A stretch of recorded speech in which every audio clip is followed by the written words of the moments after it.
Hey everybody, and welcome back to our channel. In today's video, we are going to show you how to request a refund from Semrush.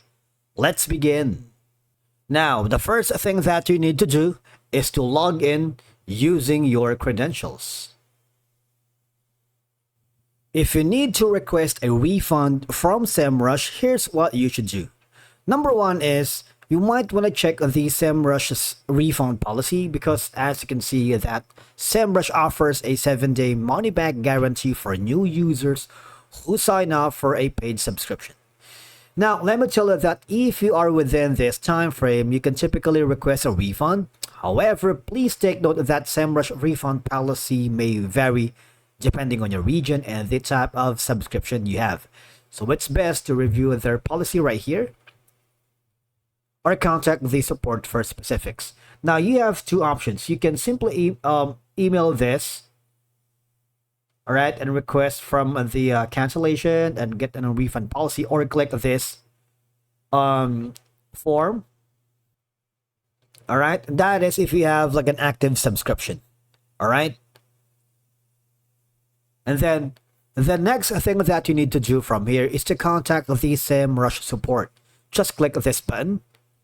If you are within the refund window right here, just type in your concern, attach a file if you wanted, and that's regarding about the subscription right here.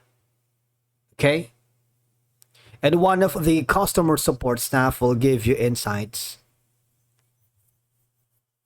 on how to potentially get a refund, all right, and explain your request and provide any necessary details, like for example your account information, payment details, and submit a refund request. Now, another option that you can do, for example, you're inside of your Semrush account. I want you to hover to the upper right corner and click the subscription info, because you need to make sure that you include all the information when you contact the Semrush, all right? Details of the plan you subscribe, for example, if it's going to be Pro, Guru, or Business, and the reason for refund, which is optional, but of course that can help you expedite the process, and proof of payment if required. Now, if you don't hear back from Semrush within a reasonable time frame, for example 1 to 3 business days, follow up via email or live chat, which is, remember this email, all right? Type it in and create a quick follow-up. All right, so subject is this and click on send. All right, and that's it for today's video. Thank you so much for watching. We will see you again in the next one.